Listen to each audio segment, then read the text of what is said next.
क्या सच में हम 4,32,000 वर्ष लंबे अंधकार में फंसे हुए हैं? क्या कहीं ऐसा तो नहीं कि हमने समय को ही गलत पढ़ लिया है? सनातन परंपरा कहती है कि समय सीधी रेखा नहीं है, वह एक चक्र है, एक व्हील ऑफ कॉन्शियसनेस जो सतयुग से त्रेता और द्वापर से कलयुग तक घूमता है। लेकिन इस चक्र की गणना में ही अगर त्रुटि हो जाए तो, अगर पूरी दुनिया में और विशेषकर भारत में एक धारणा बहुत गहराई से बैठ चुकी है कि कलयुग 4,32,000 वर्षों का है और इसकी शुरुआत 3,102 बीसी में हुई थी और अभी हम केवल 5,000 वर्षों के आसपास ही पहुंचे। मतलब अभी 4,26,000 से भी अधिक वर्ष अंधकार, पतन और अधर्म के बाकी है। अगर यह सच है तो मानव सभ्यता की सारी कोशिशें, स्पिरिचुअल अवेकनिंग, साइंटिफिक प्रोग्रेस और ग्लोबल कनेक्टिविटी सब केवल एक इल्यूजन है, क्योंकि ब्रह्मांडी संरचना ही पतन के लिए प्रोग्राम्ड है। लेकिन अगर यह सच नहीं है तो, अगर 4,32,000 वर्ष की यह संख्या एक प्रतीकात्मक यानी एस्ट्रोनॉमिकल कोड हो, एक गणितीय कांस्टेंट जिसे हमने लिटरली हिस्ट्री समझ लिया। इस वीडियो में जिसे आप अभी सुनने जा रहे हैं, 3 लेवल पर इस प्रश्न की जांच की है। पहला, फिलोलॉजी, ऋग्वेद से लेकर पुराणों तक युग शब्द का वास्तविक विकास क्या था? क्या ऋग्वेद में सच में लाखों वर्षों का कोई उल्लेख है, या युग केवल एक जनरेशन था, एक मानव कालखंड? दूसरा, astronomy, precession of the equinoxes, यानी पृथ्वी की धुरी का 24,000 वर्ष का वॉबल, क्या वही असली महाचक्र है? और तीसरा, मेटाफिजिक्स, क्या युग केवल कैलेंडर डेट्स नहीं बल्कि चेतना की अवस्थाएं हैं? द होली साइंस में स्वामी श्री युक्तेश्वर गिरी ने एक साहसिक दावा किया कि 4,32,000 वर्ष की गणना कलयुग के अंधकार में हुई एक कैलकुलेशन एरर है। उन्होंने कहा, युग चक्र 24,000 वर्षों का है और हम डूब नहीं रहे बल्कि हम धीरे धीरे ऊपर उठ रहे। लेकिन दूसरी ओर विष्णु पुराण और सूर्य सिद्धांत स्पष्ट रूप से 4.32 मिलियन ईयर्स की बात करते हैं। तो कौन सही है, पुराणों का लॉन्ग काउंट या प्रिसेशन आधारित शॉर्ट काउंट? और सबसे बड़ा प्रश्न, अगर हम सच में केवल 1% कलयुग में है तो पिछले 300 वर्षों में इतना साइंटिफिक एक्सप्लोजन क्यों हुआ? Electricity, relativity, quantum theory, space exploration, global awakening, क्या यह अधोगति है या चेतना का आरोहण? क्रोनोस एंड कॉन्शियसनेस, यही इस वीडियो का मूल विषय है। यह केवल तिथियों की बहस नहीं है, यह कॉस्मिक क्रोनोलॉजी का क्राइसिस है, क्योंकि जिस टाइमलाइन को आप मानते हैं वही आपकी साइकोलॉजी तय करती है। अगर आप मानते हैं कि अंधकार अभी 4 लाख वर्ष और रहेगा तो आप केवल सरवाइव करेंगे। लेकिन अगर आप समझते हैं कि कलयुग एक फेज था और हम अभी द्वापर के आरोही चरण में हैं, तो आप ट्रांसफॉर्म करेंगे। ऋग्वेद में युग केवल एक पीढ़ी था, महाभारत में वह 12,000 वर्ष का चक्र बना और पुराणों में 4.32 मिलियन ईयर्स में इन्फ्लेट हो गया। यह विकास कैसे हुआ? क्या दिव्य वर्ष की एक व्याख्या ने पूरे इतिहास की दिशा बदल दी? और फिर मांडुक्य उपनिषद की 4 अवस्थाएं, जागृत, स्वप्न, सुषुप्ति और तुरीय, क्या यही 4 युग हैं? क्या कलयुग वास्तव में केवल बॉडी आइडेंटिफिकेशन की अवस्था है? अगर हाँ, तो मुक्ति 4 लाख साल बाद नहीं, अभी इसी क्षण संभव है। इस वीडियो में हम शास्त्र, एस्ट्रोनॉमी, मैथमेटिक्स, कॉन्शियसनेस, इन सबको एक साथ रखकर देखेंगे। हम भावनाओं से नहीं बल्कि प्रमाणों से बात करेंगे। हम ब्लाइंड बिलीफ नहीं, इंटीग्रेटेड अंडरस्टैंडिंग की ओर बढ़ेंगे। तो आज का प्रश्न यह नहीं है कि कलयुग कितना लंबा है, आज का प्रश्न है, क्या हम समय के कैदी हैं या चेतना के यात्री? क्या आप सच जानना चाहते हैं? अगर आप मिथ और मैथमेटिक्स के बीच छिपे हुए सत्य को देखना चाहते हैं तो अंत तक साथ बने रहिए, क्योंकि कलयुग की कहानी शायद पतन की नहीं बल्कि जागरण की शुरुआत है। प्रियपात दोस्तों, स्वागत है आपका विजडम ब्रिज के एपिसोड नंबर 13 पर। चलिए कहानी की शुरुआत करते हैं।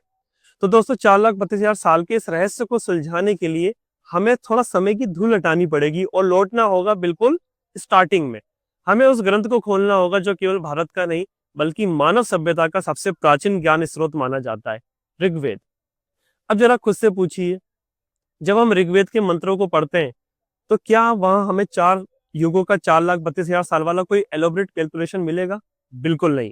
ऋग्वेद में इन विशाल लाखों सालों वाले युगों का कहीं भी कोई भी उल्लेख नहीं है। हाँ, युग शब्द आता है 1-2 बार नहीं, कम से कम 33 बार। लेकिन वहां युग का अर्थ किसी आप बोल सकते 4 लाख साल के कालखंड से नहीं है। युग शब्द की जड़ है युज, जिसका अर्थ है जोड़ना, योग करना, समय को एक धुरी से बांधना। ऋग्वेद के संदर्भ में युग का मतलब था एक पीढ़ी, एक लाइफ स्पान और एक मानव काल। जैसे मंत्रों में आता है मानुषाम युगा यानी इंसानों की पीढ़ियां, देवानाम युगा यानी देवताओं की पीढ़ियां। उस समय एक युग 4, 60 या 100 वर्षों का एक दौर हो सकता था। ठीक वैसे ही जैसे आज हम कहते हैं वो एक अलग ही दौर था। यहाँ कहीं भी 4 लाख साल का कोई भी गणित नहीं है, ना कोई मिलियन ईयर इक्वेशन और ना कोई कॉस्मिक इन्फ्लेशन। उस समय के ऋषियों का ध्यान था ऋत पर, यानी ब्रह्मांड की व्यवस्था, कॉस्मिक ऑर्डर। समय उनके लिए सरल था, दिन, रात, ऋतु, सूर्य का उदय और अस्त होना, सब कुछ संतुलित, सब कुछ लयबद्ध। लेकिन अब आपके मन में सबसे बड़ा प्रश्न उठ रहा होगा, अगर ऋग्वेद में लाखों साल वाले युग थे ही नहीं, तो फिर ये नाम सतयुग, त्रेता युग, द्वापर युग और कलयुग आए कहां से? सुनकर शायद आपको थोड़ा यकीन ना हो, लेकिन वैदिक साहित्य में ये नाम शुरू में किसी टाइम साइकिल के नहीं थे। ये नाम थे पासे के खेल के। जी हाँ, चौपड़, डाइस गेम आप लोगों ने खेला भी होगा। प्राचीन भारत में पासे के खेल में जो दाव होते थे, उनके नाम यही थे। सबसे बड़ा और जीतने वाला दाव यानी 4 अंक, उसका नाम था कृत यानी पूरा परफेक्ट थ्रो। 3 अंक त्रेता, 2 अंक द्वापर और सबसे छोटा और हार वाला दाव 1 अंक यानी कली। कली मतलब दुर्भाग्य, मतलब विघटन, मतलब हार। अब जरा सोचिए कि जब पासे में कृत सबसे उत्तम था और कली सबसे बुरा, तो यही मेटाफोर धीरे धीरे मानव चेतना पर लागू कर दिया गया। जैसे पासे में अंकों की गिरावट होती है 4 से 3, 3 से 2, 2 से 1, वैसे ही धर्म की स्थिरता पूर्ण से अपूर्ण की ओर जाती है। यहीं से कली केवल एक हार का दाव नहीं रहा, वह बन गया नैतिक पतन का प्रतीक। और कलयुग किसी कैलेंडर की तारीख नहीं, बल्कि चेतना की क्वालिटी बन गया। अब थोड़ा ध्यान दो आप। शुरुआत में कलयुग का अर्थ 4 लाख साल नहीं था, वह था मानव कर्मों की गुणवत्ता यानी मानव चेतना की अवस्था। लाखों साल का यह माया जाल बहुत बाद में बुना गया, जब मेटाफोर लिटरल बन गया, जब सिंबोलिज्म क्रोनोलॉजी बन गया। तो दोस्तों, ऋग्वेद के उस बासे के खेल से जब कहानी आगे बढ़ती है, तो हम पहुंचते हैं ब्राह्मण ग्रंथों और उपनिषदों के दौर में। यह वही समय था जब वैदिक मंत्रों का प्रतीकात्मक भाषा धीरे धीरे दार्शनिक व्याख्या में बदलने लगी।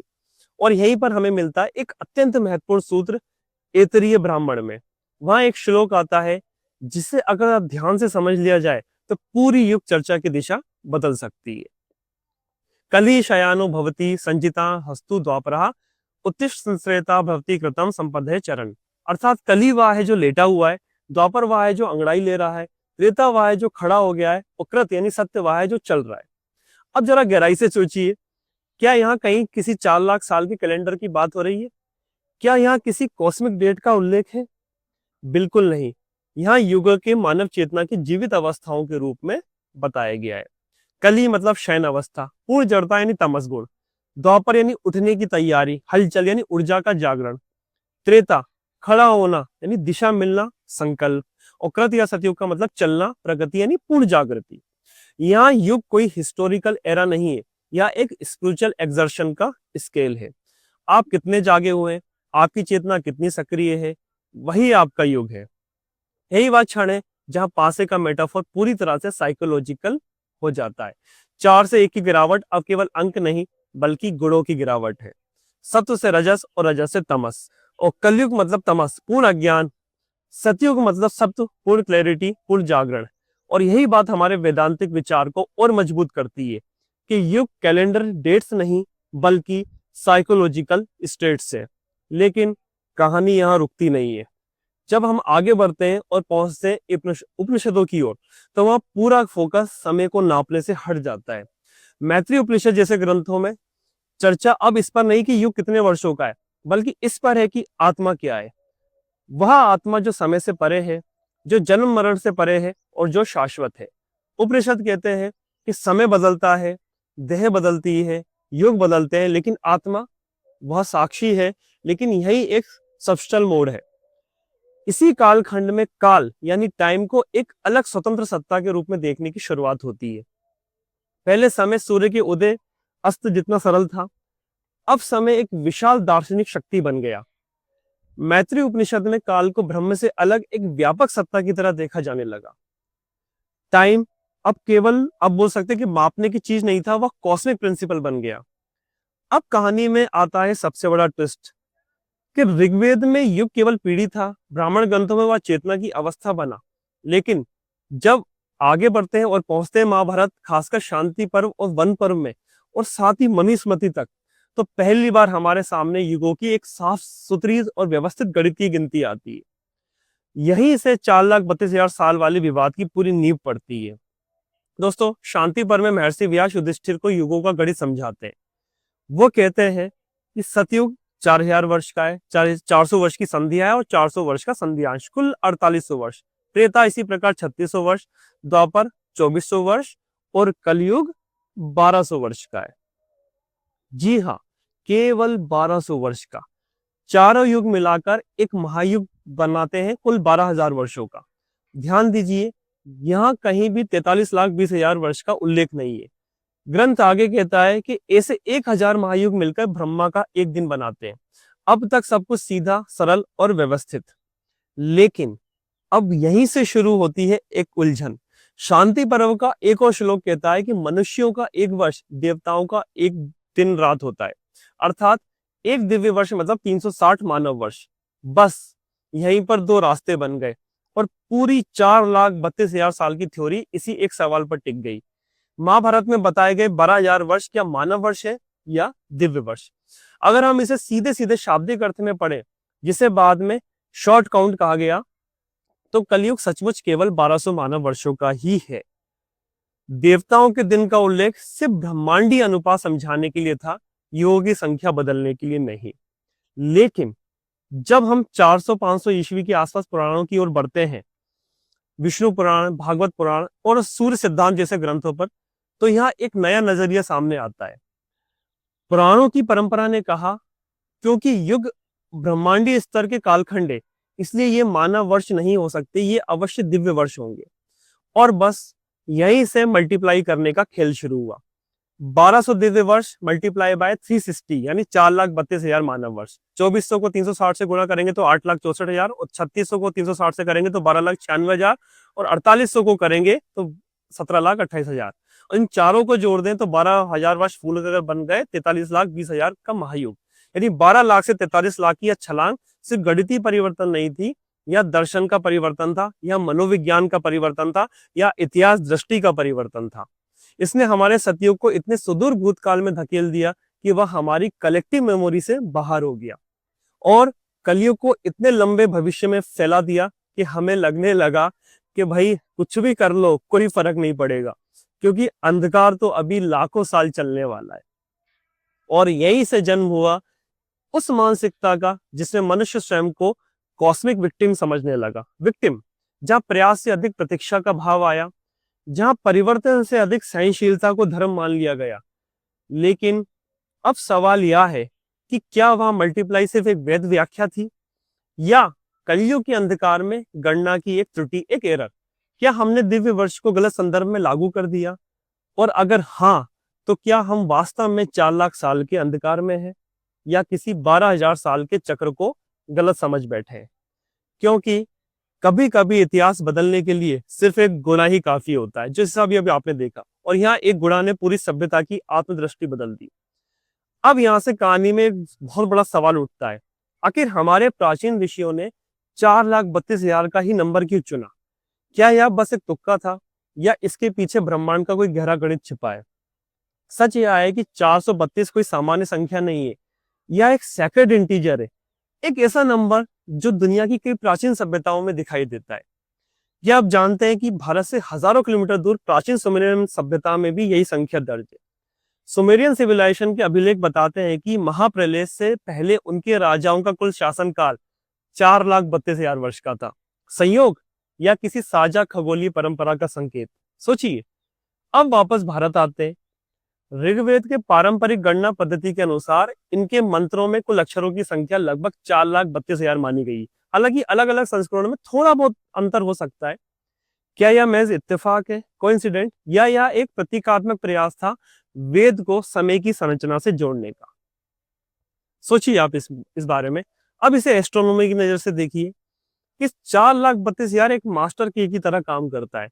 हमारे सौर मंडल के प्रमुख ग्रह जैसे गुरु, शनि, मंगल, इनकी परिक्रमाओं को अगर दिनों में व्यक्त करें तो 4,32,000 एक ऐसा बेस नंबर बन जाता है जिससे उनके मीन मोशंस को पूरी सटीकता से डिवाइड किया जा सकता है, यानी एक परफेक्ट सिंक्रोनाइजेशन नंबर। यही कारण है कि सूर्य सिद्धांत जैसे ग्रंथों में 4.32 मिलियन ईयर्स का महायुग एक गणितीय फ्रेमवर्क बन जाता है, ताकि यह निकाला जा सके कि कब सारे ग्रह 0 डिग्री एरेस पे एक सीधी सीधी रेखा में आएंगे। अब जरा सैक्रेड ज्योमेट्री को देखिए कि सूर्य का रेडियस लगभग 4,32,000 मील, चंद्रमा का व्यास लगभग 2,160 मील यानी 4,320 का आधा, और सूर्य चंद्रमा के आकार तथा दूरी का लगभग 400 गुना अनुपात। इसी वजह से पृथ्वी पर पूर्ण सूर्य ग्रहण संभव होता है।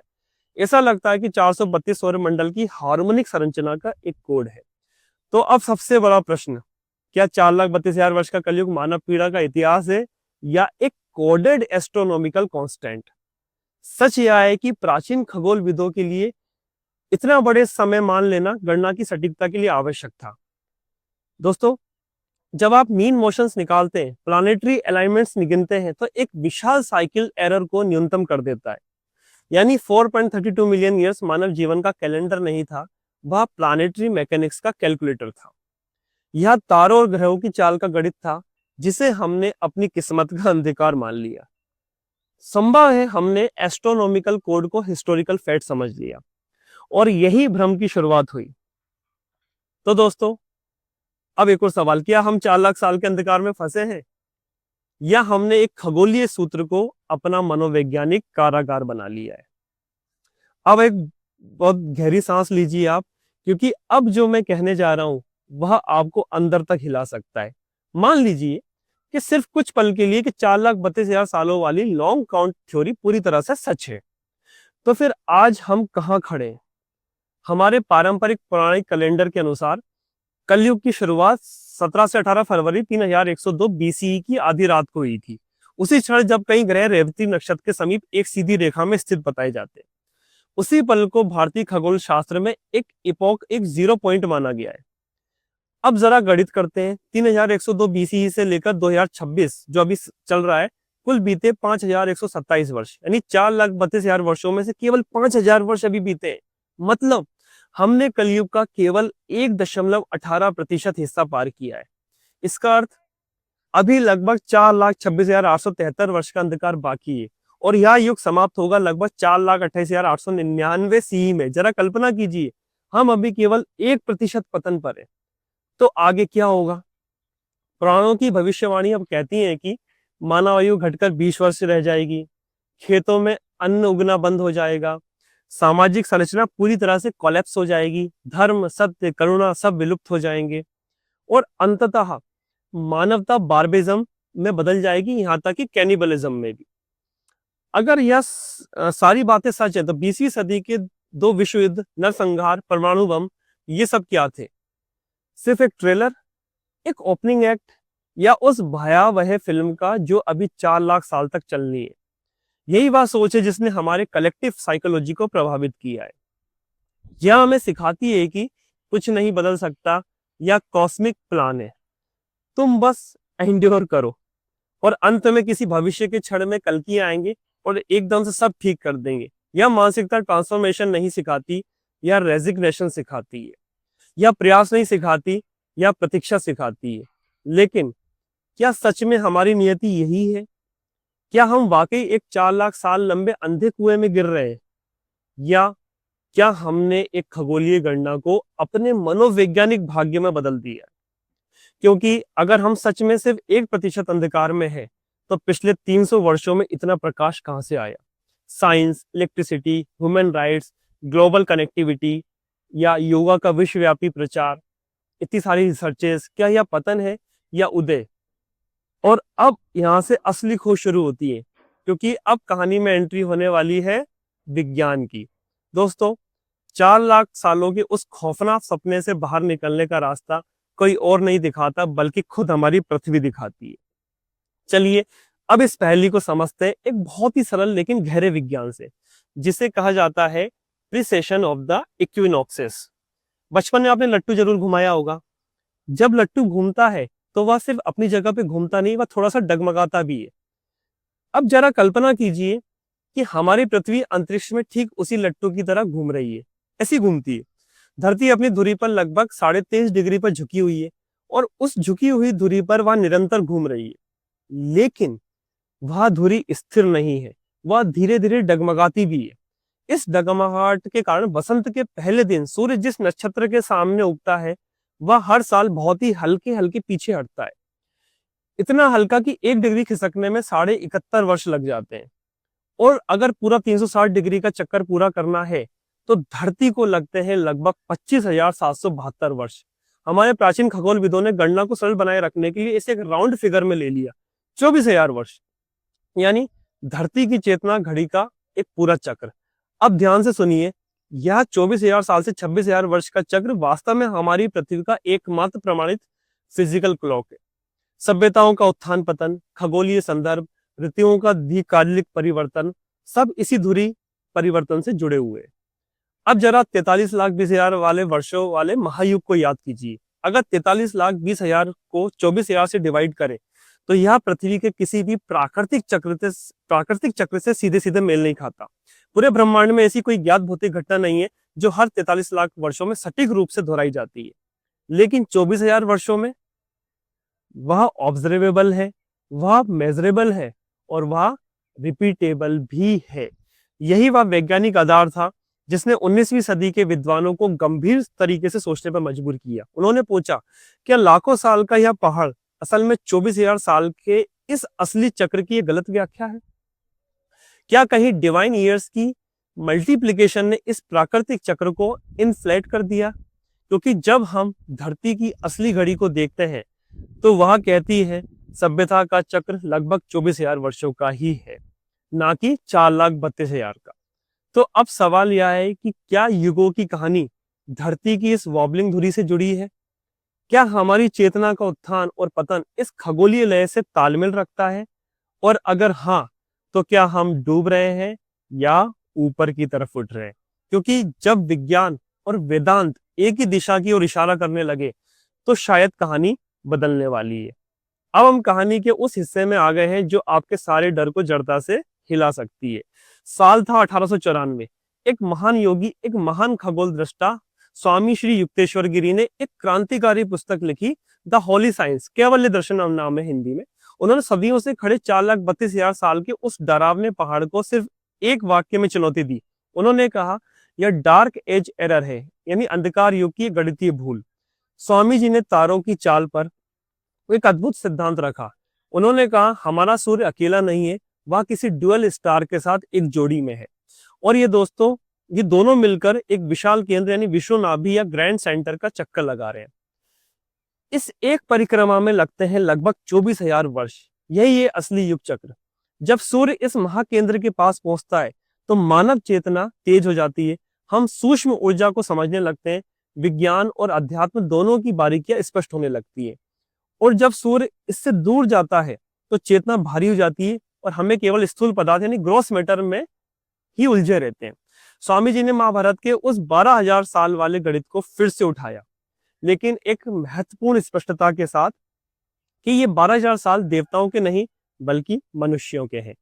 12,000 डिसेंडिंग आर्क यानी चेतना का अवरोहण और 12,000 असेंडिंग आर्क यानी चेतना का आरोहण, कुल 24,000 वर्ष। और इस अनुपात में कलयुग केवल 1,200 वर्ष का हुआ। तो फिर 4,32,000 साल का भाई आया कहां से?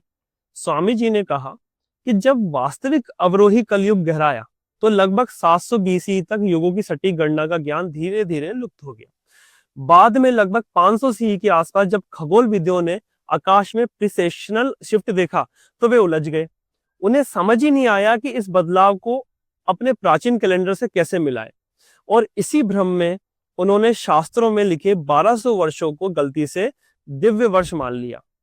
बस 1,200 गुणा 360 और जन्म हुआ 4,32,000 साल के कलयुग का। यही गणना पंचांगों में छपने लगी और धीरे धीरे विश्वास बन गई। लेकिन अब सुनिए सबसे बड़ी खुशखबरी। स्वामी जी की गणना के अनुसार डिसेंडिंग कलयुग 500 CE में समाप्त हो चुका है।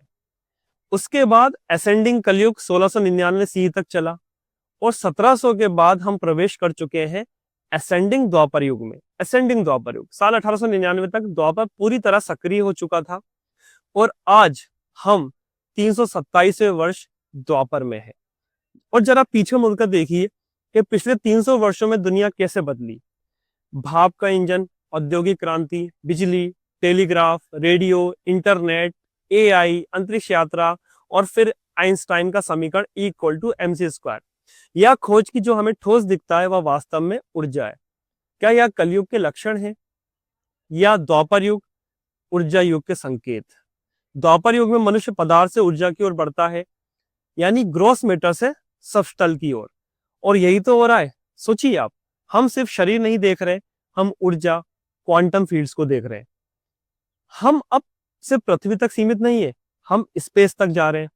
तो दोस्तों, हम किसी 4 लाख साल के लंबे अंधेरे कुएं में नहीं गिर रहे, हम चेतना के पुनर्जागरण का हिस्सा हैं। हम डिसेंडिंग नहीं बल्कि असेंडिंग में है। कलयुग का भय शायद एक गणना की भूल थी, लेकिन द्वापर का उदय हमारी आंखों के सामने घटित हो रहा है, जो कि सत्य है।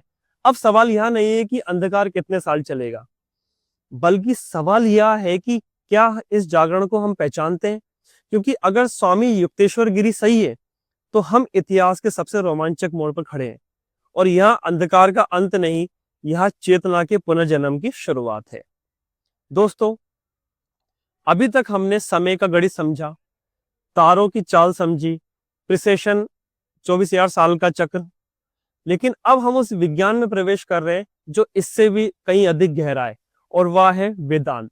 वेदांत कहता है कि जो ब्रह्मांड बाहर है, ठीक वही ब्रह्मांड आपके भीतर भी है। As is the macrocosm, so is the microcosm. यानी चारों युग केवल इतिहास की तिथियां नहीं है, वे हमारे ही मन और चेतना के स्तर है। और सबसे बड़ी चौंकाने वाली बात कि ये चारों युग अभी इसी क्षण हमारे भीतर मौजूद है। हमारे प्राचीन मांडुक्य उपनिषद में चेतना की 4 अवस्थाएं बताई गई है, और विद्वानों ने इन 4 अवस्थाओं को सीधे सीधे चारों युगों से जोड़ा है। चलिए इसे बिल्कुल सरल भाषा में समझते हैं। पहला है कलयुग, यानी जागृत अवस्था, वेकिंग स्टेट। जब मनुष्य सिर्फ 5 इंद्रियों पर, सेंसरी ऑर्गन्स पर भरोसा करता है, यानी आंख, कान, नाक, जीभ, त्वचा, जब वह खुद को सिर्फ हाड़ मांस का शरीर मानता है, जब उसे लगता है कि जो ठोस है वही सच है, तो वह अपने भीतर कलयुग में है। यह अवस्था है मटेरियल आइडेंटिफिकेशन की, ईगो की, आई मी माइन की। यही हमारे भीतर का कलयुग है। दूसरा द्वापर युग, यानी स्वप्न अवस्था, ड्रीमिंग स्टेट। जब चेतना ठोस पदार्थ से उठकर ऊर्जा को पहचानने लगती है, एनर्जी को पहचानती है, जब इंसान समझने लगता है कि पदार्थ वास्तव में एनर्जी है, जब वह तरंगों, स्पेस, प्राण और विद्युत को समझता है, तो वह अपने भीतर द्वापर युग में प्रवेश करता है। आज का विज्ञान, electricity, quantum physics, space exploration इसी अवस्था के संकेत है। द्वापर मतलब एनर्जी अवेयरनेस। तीसरा त्रेता युग, यानी सुषुप्ति अवस्था, कैजुअल यानी यूनिफाइड माइंड। यह वह अवस्था है जहां मन अत्यंत शक्तिशाली और एकाग्र हो जाता है।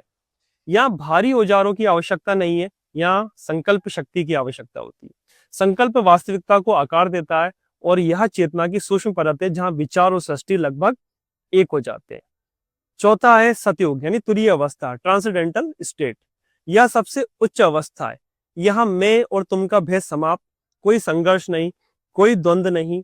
यहाँ सीधा जुड़ाव है ब्रह्म से, सत, चित, आनंद, pure being, pure awareness, pure bliss. और यही सच्चा सतयुग है। तो दोस्तों, अगर हम केवल लालच, भय और भौतिकता में उलझे हैं, तो अभी भी हम कलयुग में हैं। लेकिन अगर हम चेतना उठाएं और इसी क्षण सतयुग का अनुभव कर सकते हैं। युग बाहर नहीं बदलता, युग हमारे भीतर बदलता है। अब इसे हमारे पुराणों के प्रतीकों से समझिए। विष्णु पुराण में धर्म को एक पैल के रूप में दर्शाता है। सतयुग में धर्म के 4 पैर होते हैं, तपस्या, पवित्रता, दया और सत्य। त्रेता में एक पैर कम हो जाता है, द्वापर में 2 पैर रह जाते हैं, और कलयुग में धर्म केवल एक पैर पर खड़ा होता है, सत्य या दान, और उस पर भी निरंतर प्रहार होता है। लेकिन यह बैल कौन है? साइकोलॉजिकल दृष्टि से देखें तो यह बाहर की दुनिया की कहानी नहीं, यह हमारे ही मन के विखंडन की कहानी है। इसे ऐसे समझिए कि सतयुग में मन शीशे की तरह ट्रांसपेरेंट होता है, ज्ञान सीधा है, आई नो। त्रेता में मन थोड़ा धुंधला, इसलिए रिचुअल्स का सहारा लेना पड़ता है। द्वापर में मन तर्क और टेक्नोलॉजी पर निर्भर हो जाता है, रीजन और मैकेनिक्स के जरिए ऊर्जा की समझ होती है। और कलयुग मतलब मन पर काली चादर, ज्ञान सीमित सिर्फ इंद्रियों तक, आपके सेंसरी ऑर्गन तक। मैं वही मानूंगा जो आंखों से दिखे। यही है कलयुग का ट्रू मीनिंग। और 4 लाख साल का अंधकार नहीं, या ईगो आइडेंटिफिकेशन की अवस्था है। यह मानवता की dark night of the soul है दोस्तों। लेकिन वेदांत हमें कभी कभी निराश नहीं करता, कभी नहीं, हमेशा निराश नहीं करता। वह कहता है कि तुरीय अवस्था हमेशा बैकग्राउंड में मौजूद है, जैसे आसमान बादलों के पीछे भी होता है। भले ही बाहर गहरा कलयुग क्यों ना हो, एक अकेला साधक अपनी साधना से अपने भीतर सतयुग जगा सकता है, अभी और इसी क्षण। मैं भी और आप भी। इसलिए दोस्तों, युग का अंत कैलेंडर से नहीं होगा, युग का अंत चेतना के परिवर्तन से होगा। और जब तक मनुष्य जागता है तो उसके भीतर सतयुग का सूर्योदय हो जाता है। सवाल यह नहीं है कि हम किस युग में पैदा हुए, सवाल यह है कि हम अपने भीतर कौन सा युग जी रहे हैं। सोचिए। अब हम इस पूरे वीडियो के सबसे अहम सवाल पर आ गए, सबसे इंपॉर्टेंट सवाल पर। सारी किताबें, वेद, पुराण, विज्ञान, आकाश, सबको खंगालने के बाद, एनालिसिस करने के बाद हमारे सामने गहरी खाई खड़ी है। एक तरफ है स्क्रिप्चुरल ट्रूथ, जिसे हमने सदियों से बिना सवाल किए स्वीकार किया है, और दूसरी तरफ है एस्ट्रोनॉमिकल ट्रूथ, यानी तारों की चाल, धरती की धुरी और ब्रह्मांड का गणित। तो क्या 4,32,000 साल की यह थ्योरी वास्तव में सच है? आइए अब तक मिले सारे प्रमाणों को एक साथ रखते हैं। पहला प्रमाण, वेदों का मौन। सबसे हैरान करने वाली बात यह है कि हमारा सबसे प्राचीन और प्रमाणिक ग्रंथ ऋग्वेद इन लाखों करोड़ों वर्षों के युग चक्र का कोई उल्लेख नहीं करता। ना 4,32,000 वर्ष, ना 43,20,000 वर्ष। वहां युग है, लेकिन जनरेशन के अर्थ में। इतना बड़ा समय चक्र वेदों में अनुपस्थित है। अगर यह ब्रह्मांडीय सत्य था, तो उसका बीज सबसे पहले वेदों में क्यों नहीं? दूसरा प्रमाण, एस्ट्रोनॉमिकल डिस्कनेक्ट। अब विज्ञान की तरफ देखिए। 43,20,000 वर्ष का महायुग धरती के वास्तविक ऑब्जर्वेबल प्रिसेशनल साइकिल से मेल नहीं खाता। धरती की असली फिजिकल क्लॉक लगभग 24,000 से 26,000 वर्ष की है, लेकिन 43 लाख वर्ष ऐसी कोई ज्ञात भौतिक घटना नहीं है जो इतने सटीक अंतराल पर दोहराई जाती है। हाँ, गणित में सारे ग्रहों को 0 डिग्री एराइज पर परफेक्टली अलाइन कर देना बहुत सुंदर लगता है, लेकिन वास्तविक अंतरिक्ष में ऐसा पूर्ण अलाइनमेंट लगभग असंभव है, इम्पॉसिबल। या एस्ट्रोनॉमिकल मॉडल थ्योरेटिकल है, ऑब्जर्वेशनल नहीं। तीसरा प्रमाण और इतिहास का बोल सकते हैं विरोधाभास, और ये सबसे इंपॉर्टेंट बिंदु है, हिस्टोरिकल इनकंसिस्टेंसी। अगर हम सच में 4,32,000 वर्ष लंबे घोर कलयुग में है और अभी केवल 5,000 वर्ष ही बीते हैं, तो हमें और गिरना चाहिए था। लेकिन जरा आप अपने इधर उधर देखिए। ह्यूमन राइट्स की चेतना, ग्लोबल कनेक्टिविटी, ज्ञान का विस्फोट, योग का विश्वव्यापी प्रचार, अब तो एआई। पिछले 300 वर्षों में मानव सभ्यता ने जो छलांग लगाई है, वह पतन नहीं बल्कि उदय का संकेत है। यह पूरी तरह से मेल खाता है स्वामी श्री युक्तेश्वर गिरी के असेंडिंग द्वापर युग मॉडल से। सोचिएगा जरूर। ऊर्जा का युग, इलेक्ट्रिसिटी का युग और स्पेस का युग। हम नीचे नहीं जा रहे, हम ऊपर उठ रहे। तो फिर सवाल उठता है कि अगर वेद समर्थन नहीं करते, अगर खगोल शास्त्र मेल नहीं खाता, अगर इतिहास विरोध करता है, तो फिर लाखों साल वाला लॉन्ग काउंट बना ही क्यों? क्या इसका मतलब है कि हमारे प्राचीन ऋषि मुनि गलत थे? क्या उन्होंने 4,32,000 साल का नंबर बस कल्पना में लिख दिया? ऐसा बिल्कुल भी नहीं है। हमारे पूर्वज सिर्फ आस्थावान नहीं थे, वे गहरे खगोल दृष्टा थे, कॉस्मिक ऑब्जर्वर थे। जब हम उनके कल्प की गणना देखते हैं तो 4,32 करोड़ वर्ष, यानी 4.32 बिलियन ईयर्स। तो आश्चर्य होता है कि यह संख्या आधुनिक विज्ञान द्वारा बताई गई पृथ्वी और सौर मंडल की आयु के आसपास ही पहुंचती है। क्या यह संयोग है, या किसी गहरे ज्योतिषीय खगोल ज्ञान का संकेत? असल में 4,32,000 का नंबर इतिहास लिखने के लिए था ही नहीं, वह एक मास्टर कैलकुलेटर था। सूर्य सिद्धांत जैसे ग्रंथों में यह संख्या ग्रहों की मीन मोशंस को सिंक करने के लिए उपयोग में हुई थी। सूर्य, चंद्रमा, शनि, गुरु, सभी की चाल को एक विशेष साइकिल में हार्मोनाइज करने के लिए। यानी यह मानव पीढ़ा का कैलेंडर नहीं था, यह प्लानेटरी मैकेनिक्स का फ्रेमवर्क था। तो फिर असली फैसला क्या है? सच कौन बोल रहा है? पुराण या फिर स्वामी श्री युक्तेश्वर गिरी। दोस्तों उत्तर है कि दोनों सही है, बस उनका जो डोमेन है वो अलग अलग है। इसे ऐसे समझिए, हमारे पास दो घड़ियां हैं। पहली है मैक्रो क्लॉक या 4,32,000 वर्ष वाली बड़ी घड़ी है। यह नापती है सौर मंडल के दीर्घकालिक चक्र, जियोलॉजिकल समय और प्लानिटरी अलाइनमेंट के गणित। यह ब्रह्मांड की घड़ी है। दूसरी है माइक्रो क्लॉक या 24,000 वर्ष वाली छोटी घड़ी है। यह नापती है मानव चेतना का उतार चढ़ाव, सभ्यताओं का उदय पतन और इतिहास की लय। यह मनुष्य की घड़ी है। अब गड़बड़ी कहां पर हो गई? जब अंधकार के दौर में इन दोनों घड़ियों को आपस में मिक्स कर दिया गया, जब मैक्रो क्लॉक को ह्यूमन हिस्ट्री पर लागू कर दिया गया और जब प्लानेटरी टाइम को साइकोलॉजिकल फैक्ट बना दिया गया, और यहीं से 4 लाख साल की बेबसी पैदा हुई। और ग्रह अपनी जगह सही है, उनका गणित भी सही है, लेकिन हम 24,000 साल वाले चेतना के चक्र में जी रहे हैं। और अगर यह चक्र आरोही है, असेंडिंग है, तो हम अंधकार में नहीं बल्कि उदय में है। तो दोस्तों समस्या ऋषियों में नहीं थी, समस्या उसकी व्याख्या में थी। संख्या गलत नहीं थी, बस उसका संदर्भ बदल गया। इसलिए डरने की कोई जरूरत नहीं है। मैक्रो क्लॉक ब्रह्मांड का सत्य है और माइक्रो क्लॉक हमारी चेतना का सत्य है। और अभी हम उस माइक्रो क्लॉक में है, अंधेरे से उजाले की ओर बढ़ रहे हैं।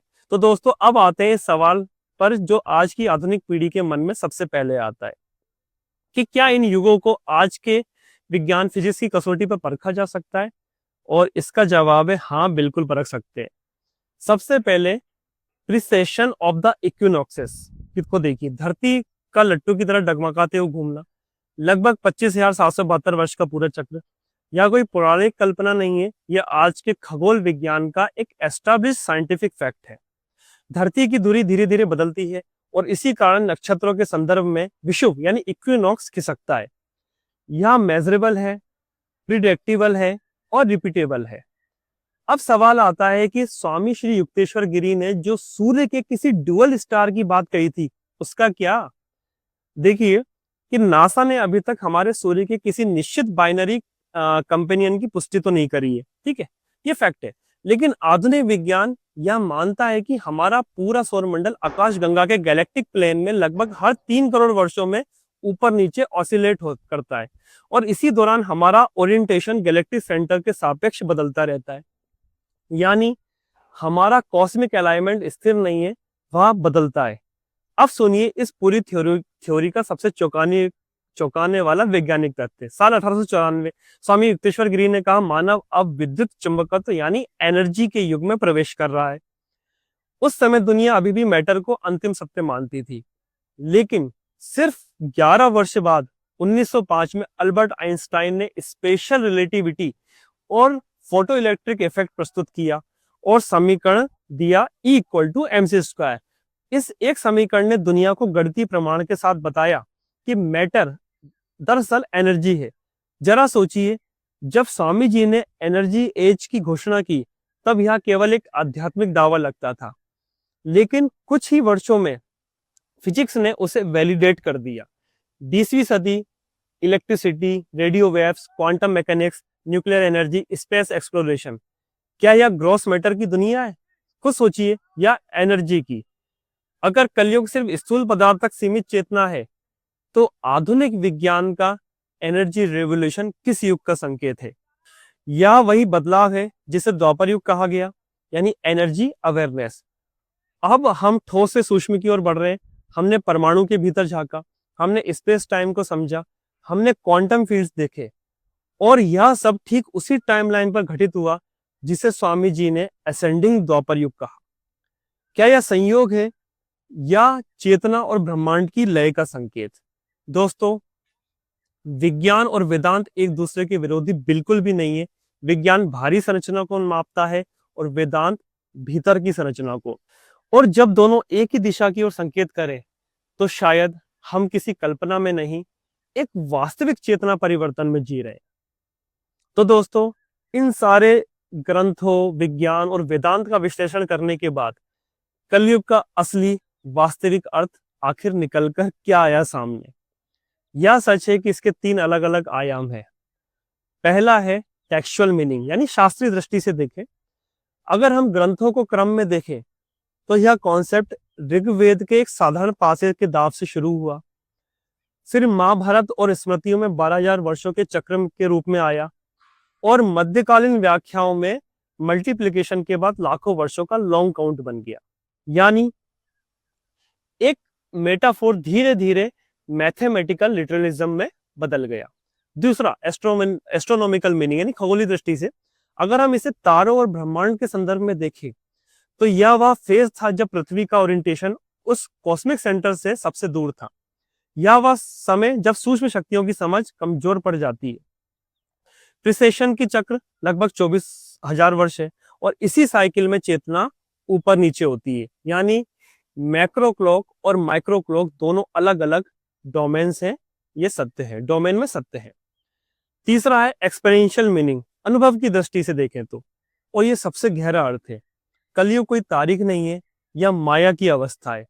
जब हम खुद को केवल शरीर मानते हैं, जब ईगो ही पहचान बन जाता है, जब पदार्थ ही अंतिम सत्य लगता है, यही है कलयुग की असली जड़। कलेक्टिवली यह मानवता की dark night of the soul है। तो दोस्तों, 4,32,000 साल का आंकड़ा मानव पीड़ा का इतिहास नहीं है, ये वह एक सिंबॉलिक या एस्ट्रोनॉमिकल इंटीजर है। मानव चेतना का वास्तविक उत्तान पतन 24,000 साल के चक्र से अधिक मेल खाता है। और अगर स्वामी युक्तेश्वर गिरी का मॉडल सही है तो आप कह सकते हैं कि एंडलेस नाइट सिर्फ एक तरह से भ्रम है। हम शापित नहीं है, हम असेंडिंग में है, हम असेंडिंग द्वापर के लोग हैं। और आज जो अंधकार दिखता है वह कॉस्मिक डूम नहीं है, वह पुरानी व्यवस्थाओं का पतन है, लालच का विघटन है, पुराने ढांचों का कोलैप्स है, और हर कोलैप्स एक नए जन्म का संकेत होता है। कलयुग का असली अर्थ यह एक फेज है, एक गुजरता हुआ चरण है। और जो व्यक्ति सचमुच मुक्त होना चाहता है उसे 4,28,899 सी का इंतजार करने की जरूरत नहीं है, उसे बस भीतर की परिक्रमा करनी है। जैसे ही ध्यान ईगो से हटकर सोल पर जाता है, उसी क्षण लोहे का यह पिंजरा टूट जाता है और आप प्रवेश कर जाते हैं अपने भीतर के स्वर्णिम सतयुग में। सत, चित और आनंद। दोस्तों, मुझे उम्मीद है कि आज यह वीडियो आपके मन से लाखों वर्षों का डर हमेशा के लिए मिटा चुका होगा। अगर इसने आपकी सोच को जरा सा भी छुआ है तो इसे हर उस इंसान तक पहुंचाइए जो अभी भी कलयुग के भय में जी रहा है। चैनल को सब्सक्राइब कीजिए, नीचे कमेंट्स में जरूर बताइए कि आज अभी आपने अपने भीतर कौन सा युग जिया है या जी रहे हैं। अगली वीडियो में एक नए रहस्य के साथ मिलते हैं। तब तक अपनी चेतना को जगाए रखिए। जय हिंद, प्रणिपात।